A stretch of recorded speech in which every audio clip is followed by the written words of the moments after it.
Okay, I think I've got this going now. Um, all right, so if I have done everything correctly, you should be starting to hear the stream right about now. I think I managed to make it only a few seconds past the hour, hopefully. Um, so, welcome back.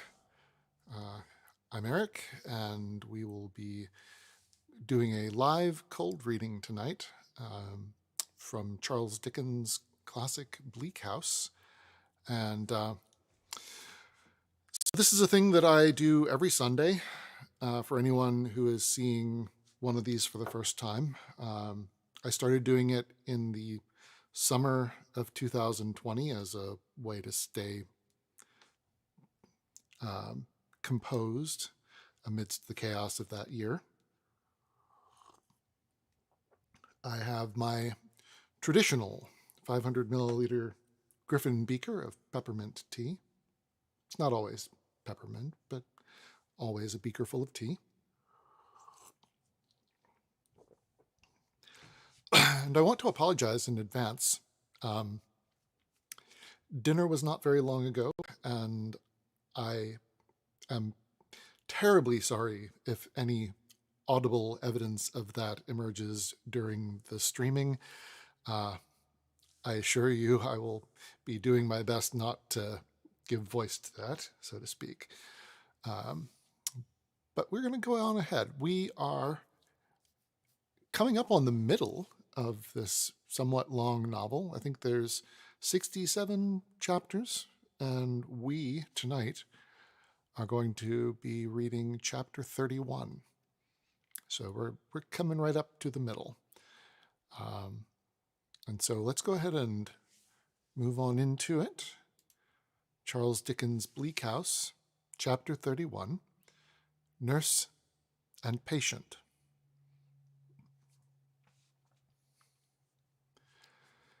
I had not been at home again many days when one evening I went upstairs into my own room to take a peep over Charlie's shoulder and see how she was getting on with her copybook. Writing was a trying business to Charlie, who seemed to have no natural power over a pen, but in whose hand every pen appeared to become perversely animated and to go wrong and crooked, and to stop and splash and sidle into corners like a saddle donkey. It was very odd to see what old letters Charlie's young hand had made, they so wrinkled and shriveled and tottering, it so plump and round. Yet Charlie was uncommonly expert at other things, and had as nimble little fingers as I ever watched. "Well, Charlie," said I, looking over a copy of the letter O, in which it was represented as square, triangular, pear-shaped, and collapsed in all kinds of ways. "We are improving. If we only get to make it round, we shall be perfect, Charlie."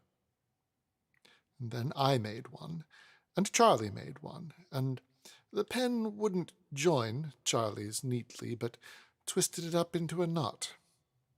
"Never mind, Charlie. We shall do it in time." Charlie laid down her pen, the copy being finished, opened and shut her cramped little hand, looked gravely at the page, half in pride and half in doubt, and got up and dropped me a curtsy. "Thank you, miss. If you please, miss, did you know a poor person of the name of Jenny?" "A brickmaker's wife, Charlie?" "Yes." "She came and spoke to me when I was out a little while ago, and said you knew her, miss. She asked me if I wasn't the young lady's little maid, meaning you for the young lady, miss, and I said yes, miss." "I thought she had left this neighborhood altogether, Charlie." "So she had, miss, but she's come back again to where she used to live, she and Liz. Did you know another poor person of the name of Liz, miss?" "I think I do, Charlie, though not by name." "That's what she said," returned Charlie. "They've both come back, miss, have been tramping high and low." "Tramping high and low, have they, Charlie?" "Yes, miss." If Charlie could only have made the letters in her copy as round as the eyes with which she looked into my face, they would have been excellent. And this poor person came about the house 3 or 4 days, hoping to get a glimpse of you, miss. All she wanted, she says. But you were away. That was when she saw me. She saw me a-going about, miss, said Charlie with a short laugh of the greatest delight and pride. And she thought I looked like your maid. Did she though, really, Charlie? Yes, miss, said Charlie. Really and truly. And Charlie, with another short laugh of the purest glee, made her eyes very round again, and looked as serious as became my maid. I was never tired of seeing Charlie in the full enjoyment of that great dignity, standing before me with her youthful face and figure and her steady manner, and her childish exultation breaking through it now and then in the pleasantest way. "And where did you see her, Charlie?" said I.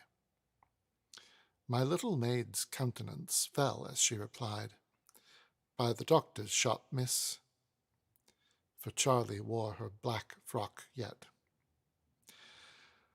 I asked if the brickmaker's wife were ill, but Charlie said no. It was someone else. Someone in her cottage who had tramped down to St. Albans and was tramping he didn't know where. A poor boy, Charlie said. No father, no mother, no anyone. "Like as Tom might have been, miss, if Emma and me had died after father," said Charlie, her round eyes filling with tears. "And she was getting medicine for him, Charlie." "She said, miss," returned Charlie, "how that he had once done as much for her."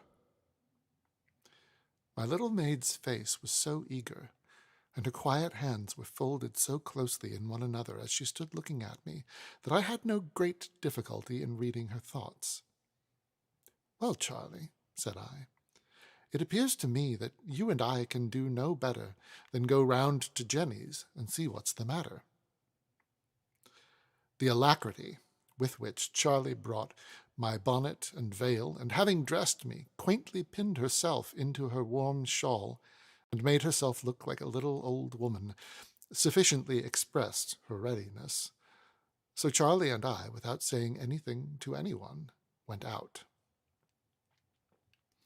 It was a cold, wild night, and the trees shuddered in the wind.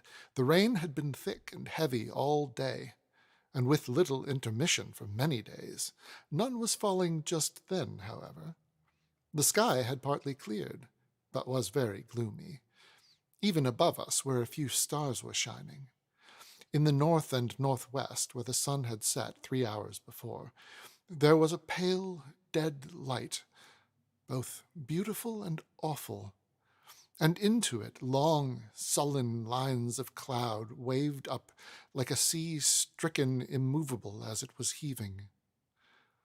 Towards London a lurid glare overhung the whole dark waste, and the contrast between these two lights, and the fancy which the redder light engendered of an unearthly fire, gleaming on all the unseen buildings of the city and on all the faces of its many thousands of wondering inhabitants, was as solemn as might be. I had no thought that night, none, I'm quite sure, of what was soon to happen to me, but I have always remembered since that when we had stopped at the garden gate to look up at the sky, and when we went upon our way, I had for a moment an indefinable impression of myself as being something different from what I then was. I know it was then and there that I had it. I have ever since connected the feeling with that spot and time, and with everything associated with that spot and time, to the distant voices in the town, the barking of a dog, and the sound of wheels coming down the miry hill.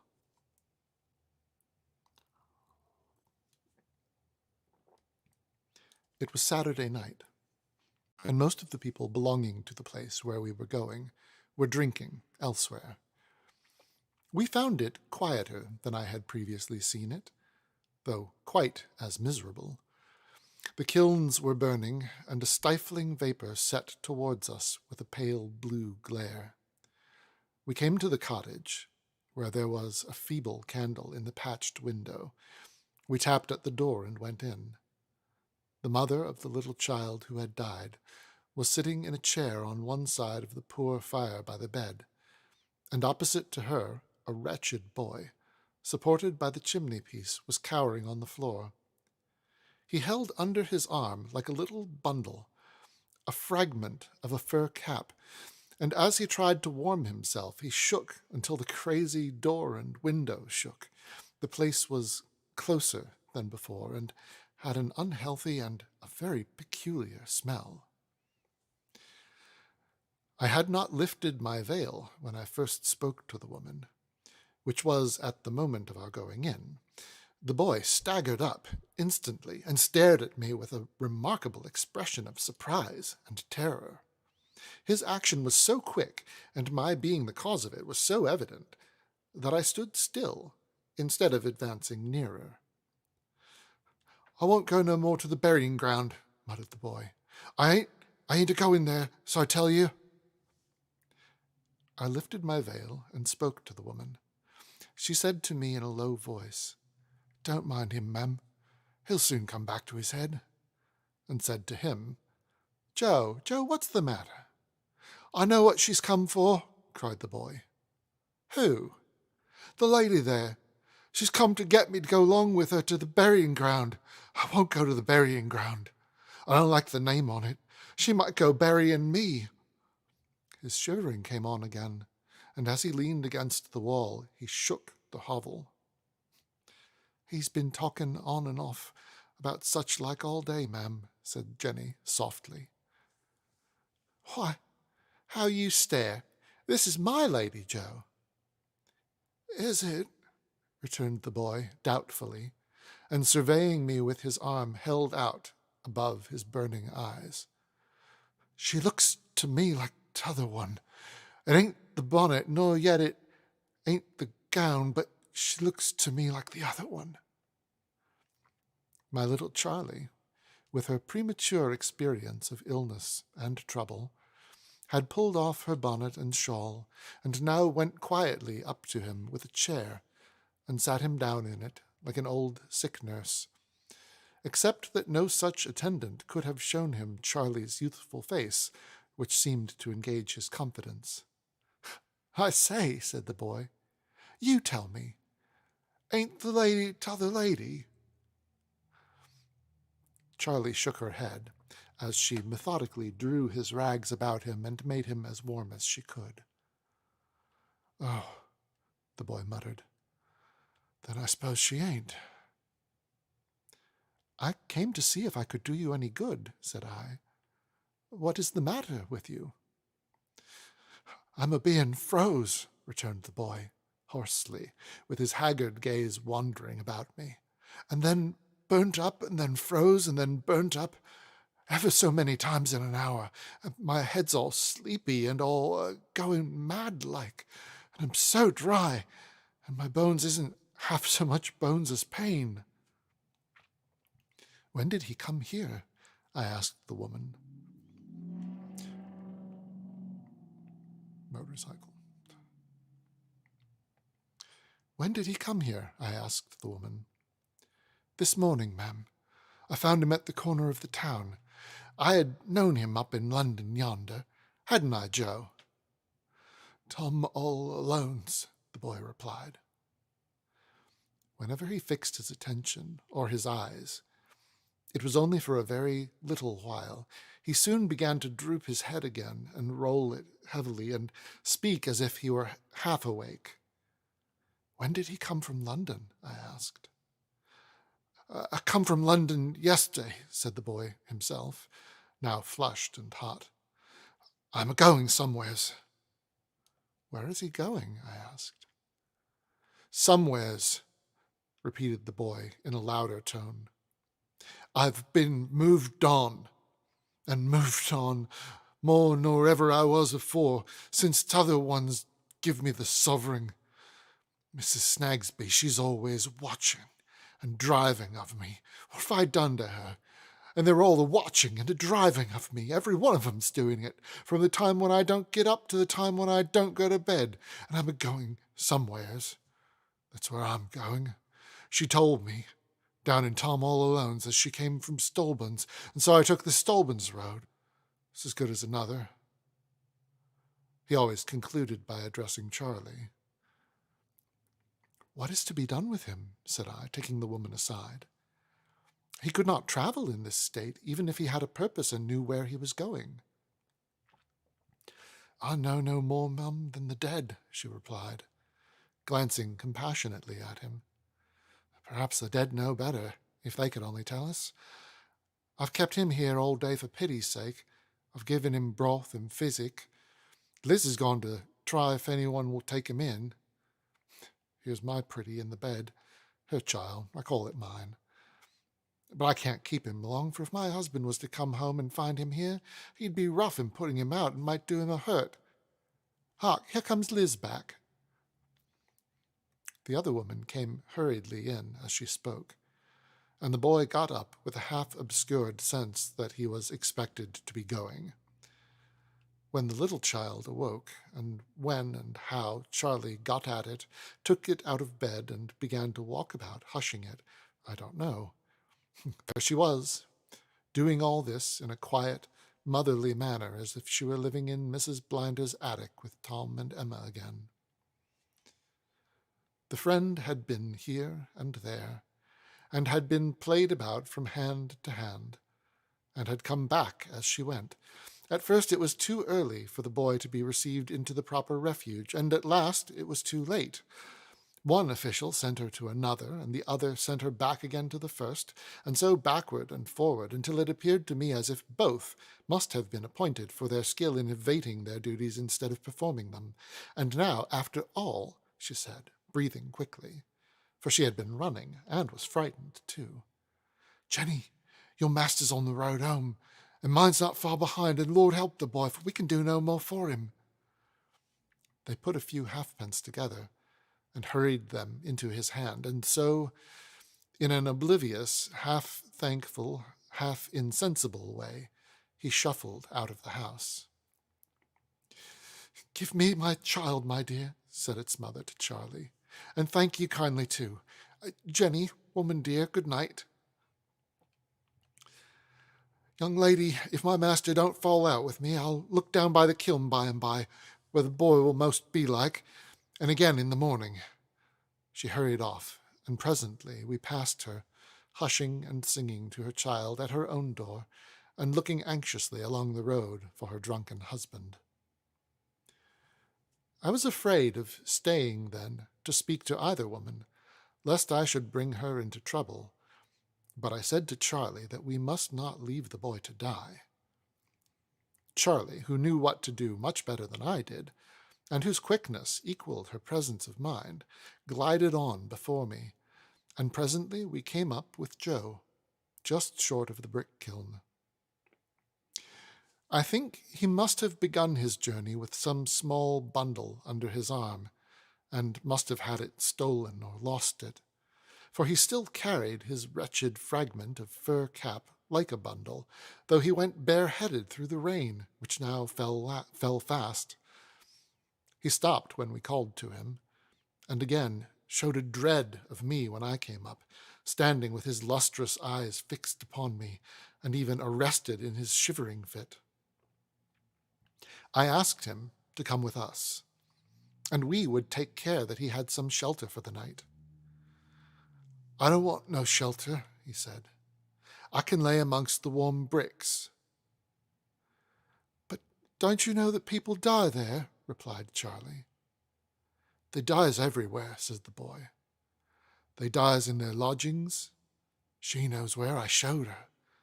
And they dies down in Tom All Alone's in heaps. They dies more than they lives, according to what I see." And then he hoarsely whispered to Charlie, "If she ain't t'other one, she ain't the foreigner. Is there three of 'em then?" Charlie looked at me, a little frightened. I felt half frightened at myself when the boy glared on me so. But he turned, and followed when I beckoned to him. And finding that he acknowledged that influence in me, I led the way straight home. It was not far, only at the summit of the hill. We passed but one man. I doubted if we should have got home without assistance, the boy's steps were so uncertain and tremulous. He made no complaint, however, and was strangely unconcerned about himself, if I may say so strange a thing. Leaving him in the hall for a moment, shrunk into the corner of the window seat, and staring with an indifference that scarcely could be called wonder at the comfort and brightness about him, I went into the drawing-room to speak to my guardian. There I found Mr. Skimpole, who had come down by the coach, as he frequently did, without notice, and never bringing any clothes with him, but always borrowing everything he wanted. They came out with me directly to look at the boy. The servants had gathered in the hall too, and he shivered in the window seat with Charlie standing by him, like some wounded animal that had been found in a ditch. "This is a sorrowful case," said my guardian, after asking him a question or two, and touching him and examining his eyes. "What do you say, Harold?" "You had better turn him out," said Mr. Skimpole. "What do you mean?" inquired my guardian, almost sternly. "My dear Jarndyce," said Mr. Skimpole, "you know what I am. I am a child. Be cross to me if I deserve it, but I have a constitutional objection to this sort of thing. I always had when I was a medical man. He's not safe, you know. There's a very bad sort of fever about him." Mr. Skimpole had retreated from the hall to the drawing-room again, and said this in his airy way, seated on the music-stool as we stood by. "You'll say it's childish," observed Mr. Skimpole, looking gaily at us. "Well, I dare say it may be, but I am a child, and I never pretend to be anything else. If you put him out in the road, you only put him where he was before. He will be no worse off than he was, you know. Even make him better off, if you like. Give him 6pence, or 5 shillings, or £5.10. You're arithmeticians, and I'm not. And get rid of him." "And what is he to do, then?" asked my guardian. "Upon my life," said Mr. Skimpole, shrugging his shoulders with his engaging smile, "I've not the least idea what he's to do, then. But I have no doubt he'll do it." "Now, is it not a horrible reflection," said my guardian, to whom I had hastily explained the unavailing efforts of the two women. "Is it not a horrible reflection," walking up and down and rumpling his hair, "that if this wretched creature were a convicted prisoner, his hospital would be wide open to him, and he would be as well taken care of as any sick boy in the kingdom?" "My dear Jarndyce," returned Mr. Skimpole, "you'll pardon the simplicity of the question, coming as it does from a creature who is perfectly simple in worldly matters. But why isn't he a prisoner, then?" My guardian stopped and looked at him, with a whimsical mixture of amusement and indignation in his face. "Our young friend is not to be suspected of any delicacy, I should imagine," said Mr. Skimpole, unabashed and candid. "It seems to me that it would be wiser, as well as in a certain kind of way more respectable, if he showed some misdirected energy that got him into prison. There would be more of an adventurous spirit in it, and consequently more of a certain sort of poetry." "I believe," returned my guardian, resuming his uneasy walk, "that there is not such another child on earth as yourself." "Do you really?" said Mr. Skimpole. "I dare say. But I confess I don't see why our young friend, in his degree, should not seek to invest himself with such poetry as is open to him. He is no doubt born with an appetite. Probably when he is in a safer state of health he has an excellent appetite. Very well. At our young friend's natural dinner hour, most likely about noon, our young friend says, in effect, to society, 'I am hungry. Will you have the goodness to produce your spoon and feed me? Society, which has taken upon itself the general arrangement of the whole system of spoons and professes to have a spoon for our young friend, does not produce that spoon. And our young friend therefore says, "You really must excuse me if I seize it." Now this appears to me a case of misdirected energy, which has a certain amount of reason in it, and a certain amount of romance, and I don't know but what I should be more interested in our young friend as an illustration of such a case than merely as a poor vagabond, which anyone can be. In the meantime, I ventured to observe, he is getting worse. In the meantime, said Mr. Skimpole cheerfully, as Miss Summerson, with her practical good sense, observes, he is getting worse. Therefore, I recommend your turning him out before he gets still worse.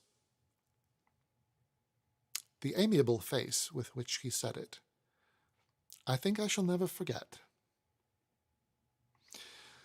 Of course, little woman, observed my guardian, turning to me, I can ensure his admission into the proper place by merely going there to enforce it, though it's a bad state of things when in his condition that's necessary. But it's growing late, and it's a very bad night, and the boy is worn out already. There's a bed in the wholesome loft room by the stable. We'd better keep him there till the morning, when he can be wrapped up and removed. We'll do that. Oh, said Mr. Skimpole, with his hands upon the keys of the piano as we moved away. Are you going back to our young friend? Yes, said my guardian. How I envy you your constitution, Jarndyce, returned Mr. Skimpole with playful admiration. You don't mind these things, neither does Miss Summerson. You are ready at all times to go anywhere and do anything. Such is will. I have no will at all, and no won't. Simply can't. You can't recommend anything for the boy, I suppose, said my guardian, looking back over his shoulder half angrily. Only half angrily, for he never seemed to consider Mr. Skimpole an accountable being. My dear Jarndyce, I observed a bottle of cooling medicine in his pocket, and it's impossible for him to do better than take it. You can tell them to sprinkle a little vinegar about the place where he sleeps and to keep it moderately cool, and him moderately warm. But it is mere impertinence in me to offer any recommendation. Miss Summerson has such a knowledge of detail and such a capacity for the administration of detail that she knows all about it. We went back into the hall and explained to Joe what we proposed to do, which Charlie explained to him again, and which he received with the languid unconcern I had already noticed, wearily looking on at what was done as if it were for somebody else. The servants, compassionating his miserable state and being very anxious to help, we soon got the loft room ready, and some of the men about the house carried him across the wet yard, well wrapped up. It was pleasant to observe how kind they were to him, and how there appeared to be a general impression among them that frequently calling him old chap was likely to revive his spirits. Charlie directed the operations and went to and fro between the loft room and the house, with such little stimulants and comforts as we thought safe to give him. My guardian himself saw him before he was left for the night, and reported to me when he returned to the growlery to write a letter on the boy's behalf, which a messenger was charged to deliver at daylight in the morning, that he seemed easier and inclined to sleep. They had fastened his door on the outside, he said, in case of his being delirious, but had so arranged that he could not make any noise without being heard. Ada being in our room with a cold, Mr. Skimpole was left alone all this time, and entertained himself by playing snatches of pathetic airs and sometimes singing to them, as we heard at a distance, with great expression and feeling. When we rejoined him in the drawing-room, he said he would give us a little ballad which had come into his head, apropos of our young friend, and he sang one about a peasant boy, thrown on the wide world, doomed to wander and roam, bereft of his parents, bereft of a home. Quite exquisitely. It was a song that always made him cry, he told us. He was extremely gay all the rest of the evening, for he absolutely chirped, those were his delighted words, when he thought what a happy talent for business he was surrounded. He gave us, in his glass of negus, better health to our young friend, and supposed and gaily pursued the case of his being reserved like Whittington to become Lord Mayor of London. In that event, no doubt, he would establish the Jarndyce Institution and the Summerson almshouses, and a little annual corporation pilgrimage to St. Albans. He had no doubt, he said, that our young friend was an excellent boy in his way. But his way was not the Harold Skimpole way. What Harold Skimpole was, Harold Skimpole had found himself, to his considerable surprise, when he first made his own acquaintance. He had accepted himself, with all his failings, and had thought it sound philosophy to make the best of the bargain, and he hoped we would do the same. Charlie's last report was that the boy was quiet. I could see from my window the lantern they had left him burning quietly, and I went to bed very happy to think that he was sheltered.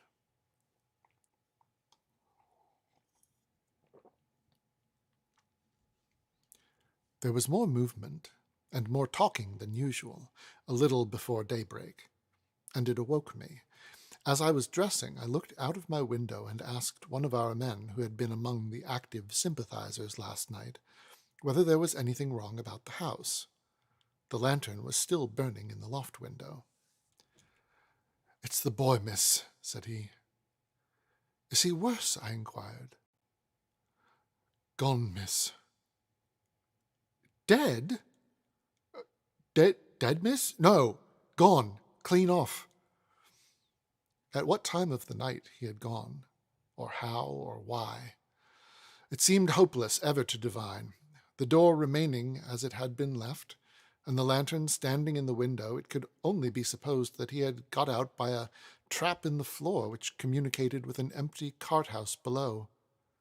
But he had shut it down again, if that were so, and it looked as if it had not been raised. Nothing of any kind was missing.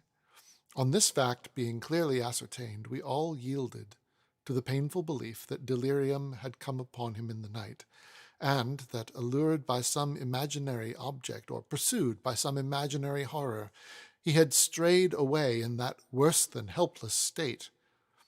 All of us, that is to say, but Mr. Skimpole, who repeatedly suggested in his usual light, easy style that it had occurred to our young friend that he was not a safe inmate, having a bad kind of fever upon him, and that he had with great natural politeness taken himself off.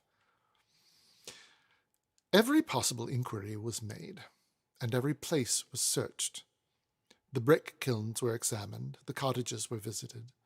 The two women were particularly questioned, but they knew nothing of him, and nobody could doubt that their wonder was genuine.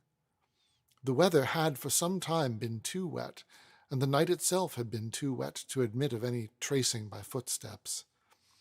Hedge and ditch and wall and rick and stack were examined by our men for a long distance round, lest the boy should be lying in such a place insensible or dead.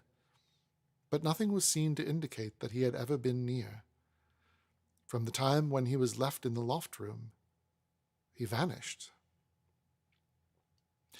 The search continued for 5 days. I do not mean that it ceased even then, but that my attention was then diverted into a current very memorable to me.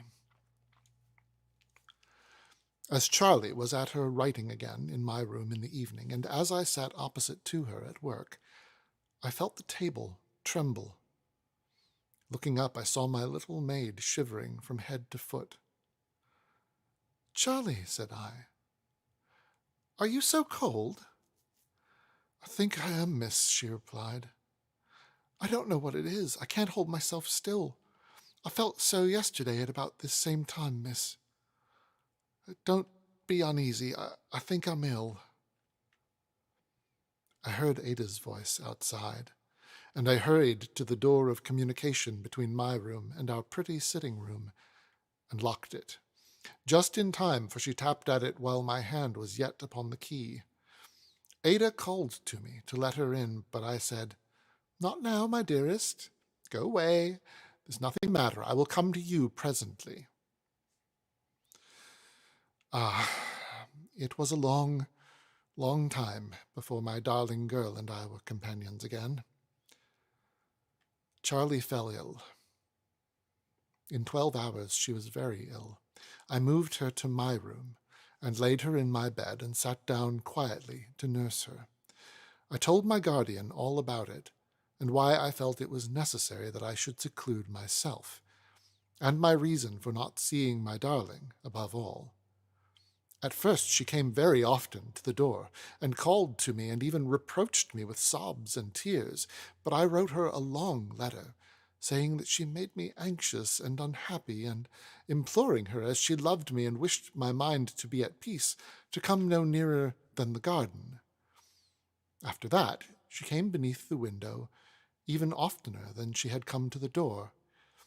And if I had learnt to love her dear, sweet voice before, when we were hardly ever apart, how did I learn to love it then, when I stood behind the window curtain, listening and replying, but not so much as looking out? How did I learn to love it afterward, when the harder time came?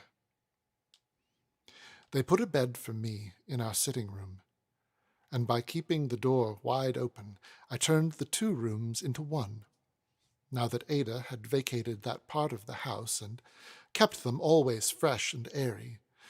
There was not a servant in or about the house but was so good that they would all most gladly have come to me at any hour of the day or night, without the least fear or unwillingness, but I thought it best to choose one worthy woman, who was never to go see Ada, and whom I could trust to come and go with all precaution. Through her means I got out to take the air with my guardian when there was no fear of meeting Ada, and wanted for nothing in the way of attendance any more than in any other respect. And thus poor Charlie sickened and grew worse, and fell into heavy danger of death, and lay severely ill for many a long round of day and night. So patient she was, so uncomplaining, and inspired by such a gentle fortitude, that very often as I sat by Charlie, holding her head in my arms, repose would come to her so, when it would come to her in no other attitude. I silently prayed to our Father in heaven that I might not forget the lesson which this little sister taught me. I was very sorrowful to think that Charlie's pretty looks would change and be disfigured even if she recovered. She was such a child with her dimpled face, but that thought was for the greater part lost in her greater peril. When she was at the worst, and her mind rambled again to the cares of her father's sick bed and the little children, she still knew me, so far as that she would be quiet in my arms, when she could lie quiet nowhere else, and murmur out the wanderings of her mind less restlessly. At those times I used to think, how should I ever tell the 2 remaining babies that the baby who had learnt of her faithful heart to be a mother to them in their need was dead? There were other times when Charlie knew me well and talked to me, telling me that she sent her love to Tom and Emma, and that she was sure Tom would grow up to be a good man. At those times Charlie would speak to me of what she had read to her father, as well as she could, to comfort him, of that young man carried out to be buried, who was the only son of his mother, and she a widow, of the ruler's daughter raised up by the gracious hand upon her bed of death. And Charlie told me that when her father died, she had kneeled down and prayed in her first sorrow that he likewise might be raised up and given back to his poor children, and that if she should never get better and should die too, she thought it likely that it might come into Tom's mind to offer the same prayer for her. Then I would show Tom how these people of old days had been brought back to life on earth, only that we might know our hope to be restored to heaven. But of all the various times there were in Charlie's illness, there was not one when she lost the gentle qualities I've spoken of. And there were many, many, when I thought in the night of the last high belief in the watching angel, and the last higher trust in God on the part of her poor, despised father. And Charlie did not die. She flutteringly and slowly turned the dangerous point after long lingering there, and then began to mend. The hope that never had been given from the first, of Charlie being in outward appearance Charlie any more, soon began to be encouraged, and even that prospered, and I saw her growing into her old childish likeness again. It was a great morning when I could tell Ada all this as she stood out in the garden, and it was a great evening when Charlie and I at last took tea together in the next room. But on that same evening, I felt that I was stricken cold.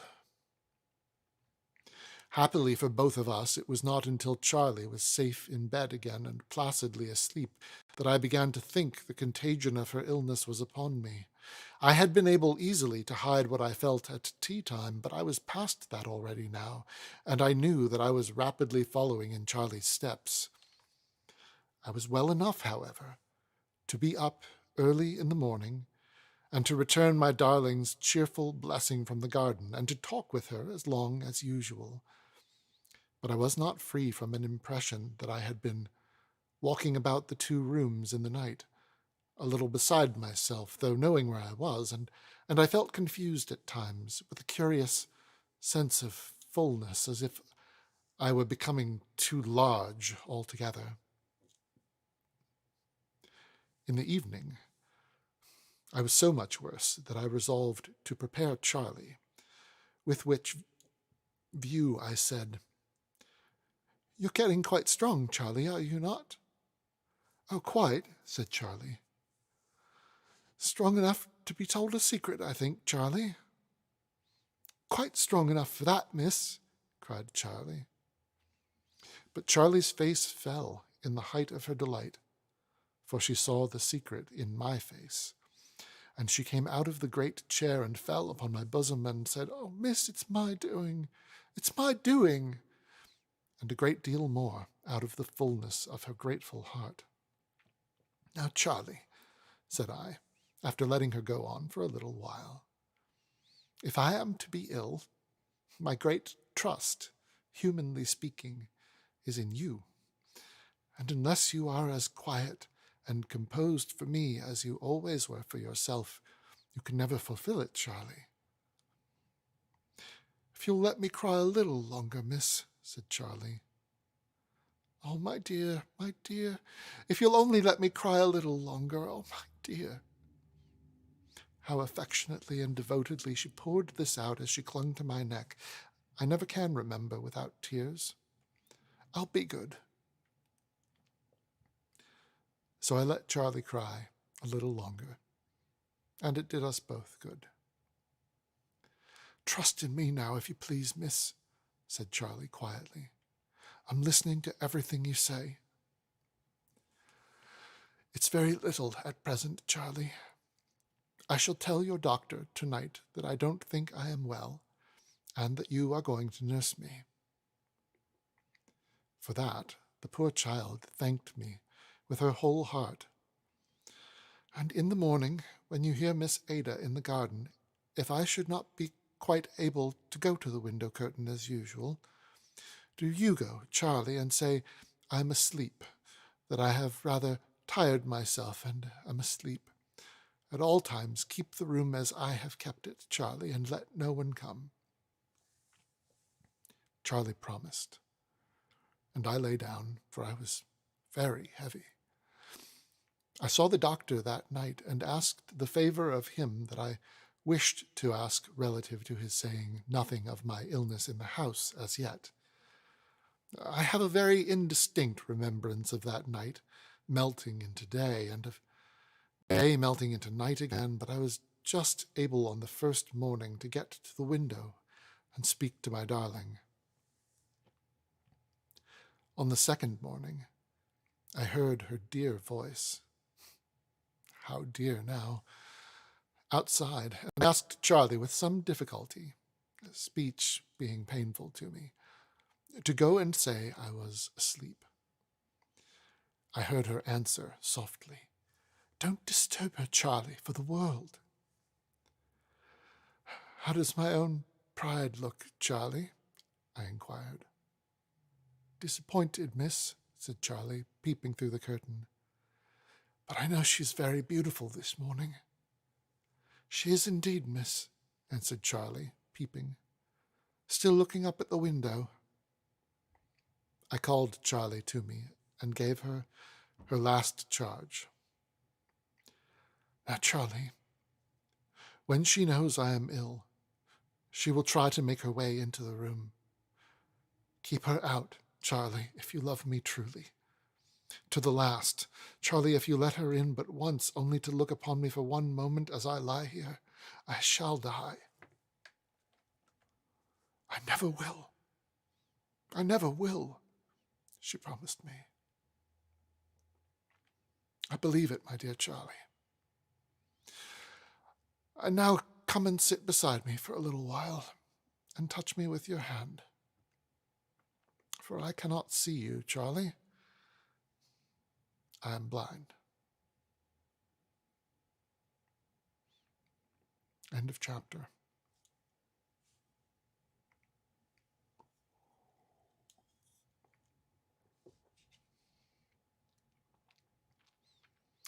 I didn't really know what to expect. That's how a cold reading works. But my goodness.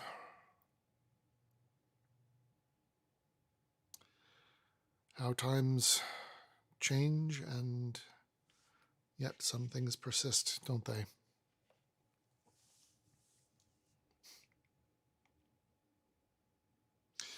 Well, thank you for sticking around for this. I'm looking forward to moving on with the story next Sunday. Part of me wants to rush right on ahead to the next chapter and see what happens, and so on to the end, but we'll be doing this Sunday by Sunday, one chapter at a time. If you like what you've been hearing, please do those YouTube things, like, comment, subscribe, what have you. I'm going to keep doing this, and hopefully you will return and we shall have many more pleasant hours together. But for the time being, I will bid you good night, and then I will begin outroing so that when the stream finally cuts itself off, that we're not too abruptly cut off in our communication. So, good night.